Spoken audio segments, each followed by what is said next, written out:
자, 공범 특징입니다.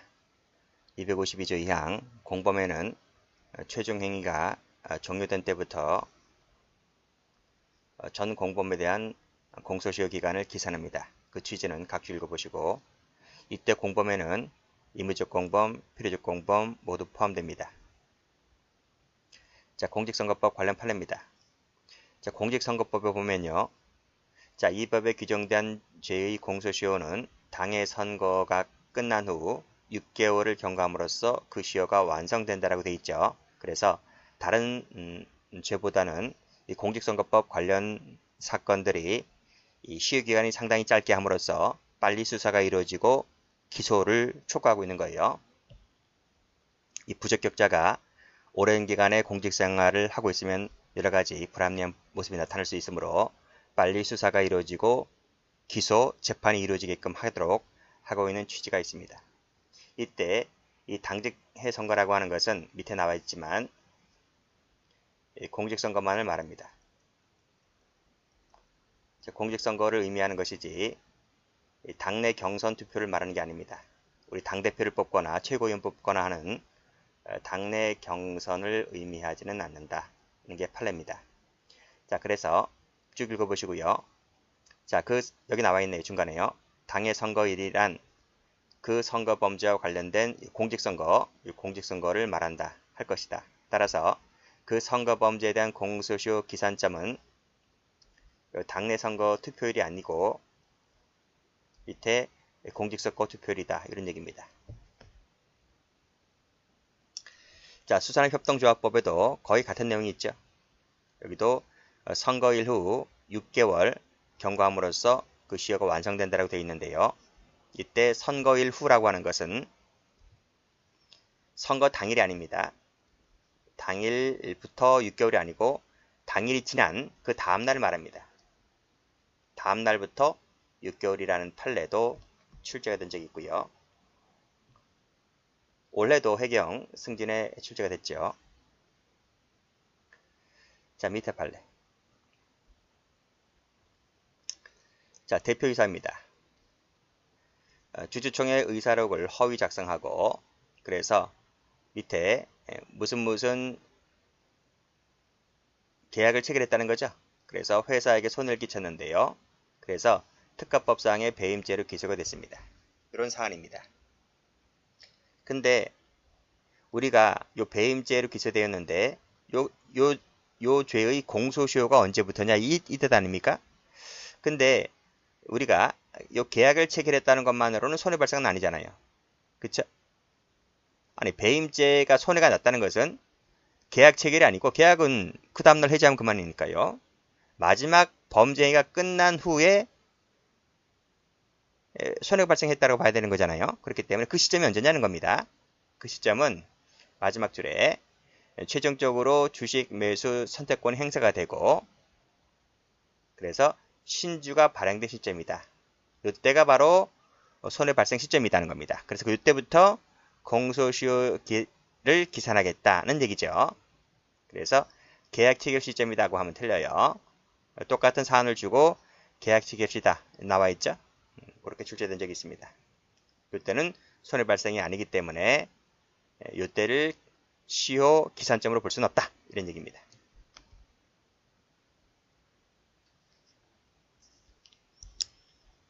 다음 페이지. 자, 이 판례는 강론에 많이 나왔죠. 강론에서 많이 나오는 판례인데 위계에 따른 공직방 판례입니다. 자, 위계에 따른 공직방은요. 결과범으로 봐요. 보통 우리가 공무집행 방해죄는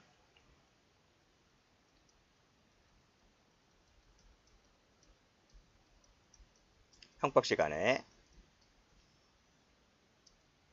추상적 위헌범이지만 보통 거동범이거든요. 그런데 이 위계에 따른 공직방은 이것은 결과범이에요. 결과범. 위계를 썼기 때문에 공무집행 방해라는 결과가 나와줘야 되거든요. 나와줘야 된다는 얘기입니다. 그래서 결과범으로 봐요. 그래서 피고인이 허위 사실이 기재된 귀하 허가 신청서를 담당 공무원에게 제출해서 귀하 허가 업무를 담당하는 행정청이 그릇된 해분을 행위나 처분을 해야지만 이것이 바로 뭡니까? 결과 발생이죠. 요걸 해야지만 위계에 따른 공직방이 기소가 되고 끝난다는 겁니다. 따라서 끊고 따라서 허위 사실이 기재된 귀하 허가 신청서를 제출하여 접수되게 했다는 것만으로는 결과 발생이 안 났다는 거죠. 그래서 요것이 기산점이 아니라 이때부터입니다. 그랬던 행위나 처분을 했을 때 여기 나와 있죠. 행정청이 그랬던 행위나 처분을 했을 때 이때 시효가 진행된다. 이런 얘기입니다.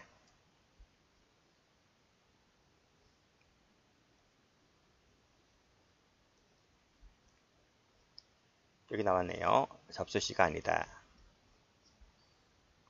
자, 다음 판례. 변호사법 위반죄네요. 자, 변호사법 위반죄 공소시효는 언제부터다? 수임 행위가 종료된 때입니다.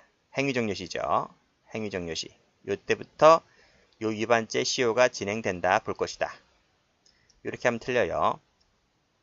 행위 종료시이지 CF 하시고 수임 행위시 하면 틀려요.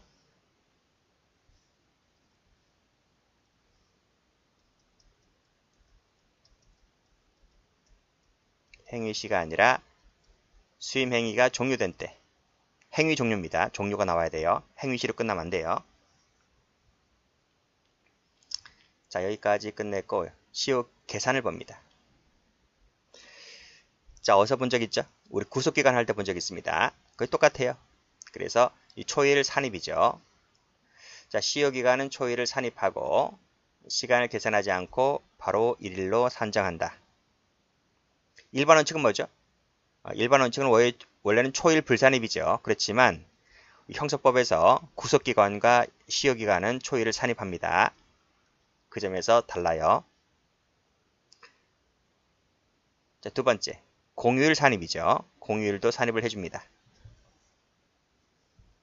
그러니까 초일도 산입하고 공휴일도 산입을 하고 이 점은 뭐와 똑같아요? 구속기간과 똑같다.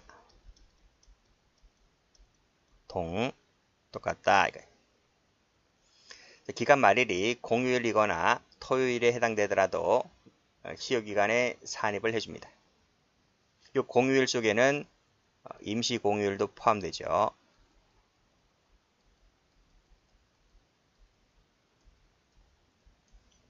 구속기간도 이때 끝나면 공휴일날 구속기간이 끝나면 그날 출소되는 거예요. 월요일까지 기다렸다가 월요일까지 나오는 것이 아니고요.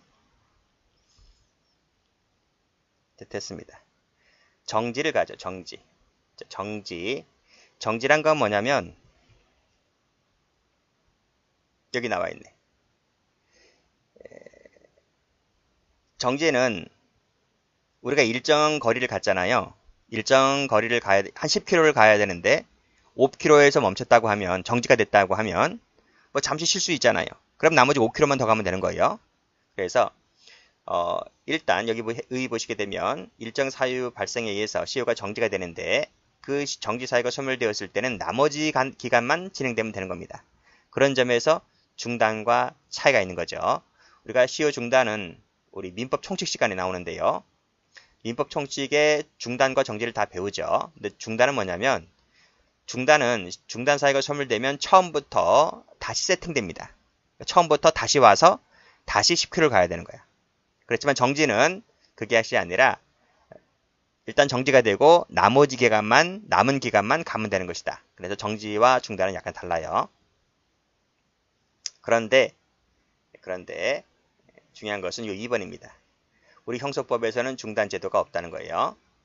정제만 있지. 아시겠죠? 그런 점 알아두시고. 그래서 여기 밑에 조문도 가보시면 시효는 공소 제기로 인해서 정지가 된다라고 했는데 이 정지를 중단된다 하면 틀리단 말이죠. 중단 제도가 없기 때문에 그런 얘기입니다.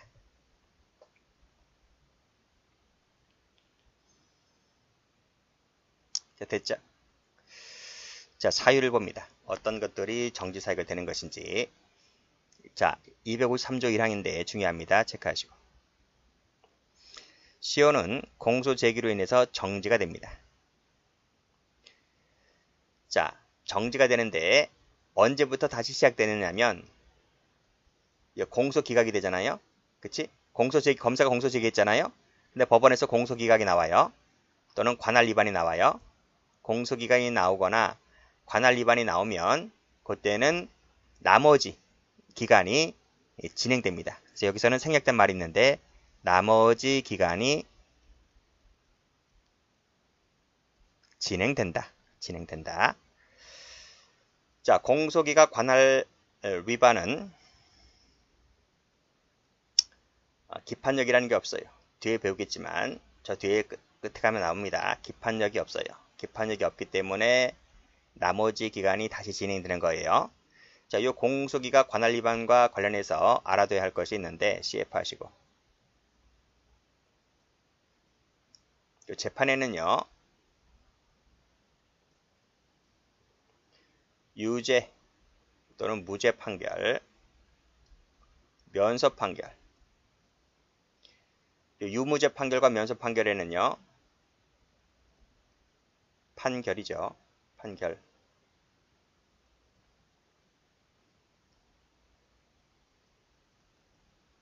기판력이라는 게 있습니다. 기판력이라는 것이 발생하기 때문에 자, 이때는 여기 공소 제기로 진행이 정지가 됐는데 정지가 되지만 법원에서 유무죄 판결이 나오거나 면소 판결이 나오면 기판력이 발생하기 때문에 그래서 이때는 시효가 다시 진행이 안 돼요. 진행이 되지 않는다. 그렇지만 여기 밑에 법조문에서 나와 있듯이 공소기각 관할 위반 판결이 나오면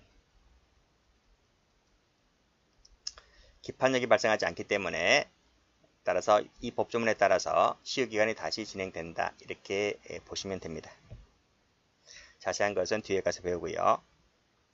일단 그 정도 필기해 두시면 됩니다. 자, 이 공소제기는요. 적법 유효임을 요하지 않고 무효라 할지라도 일단 시효는 정지가 됩니다. 자, 그 정도 체크해 두시면 되겠네요. 다음 페이지 가볼까요? 자, 피고인의 신병이 확보되기 전에 자, 신병 확보라는 건 무슨 말이죠? 보통 우리가 체포나 구속당했을 때 신병이 확보됐던 얘기를 하는 거잖아요. 신병이 확보되기 전이었다는 말은 피고인이 외국에 거주했기 때문에 그래요. 외국에 거주했기 때문에 신병이 확보되기 전이란 말을 쓰고 있거든요. 물론 우리나라에 있더라도 체포 구속이 안 되면 신병이 확보되지 않았겠죠. 근데 이 사건은 그랬다는 거예요. 자, 그랬다 하더라도 공소가 제기가 되었다면 시효가 정지가 됩니다. 정지.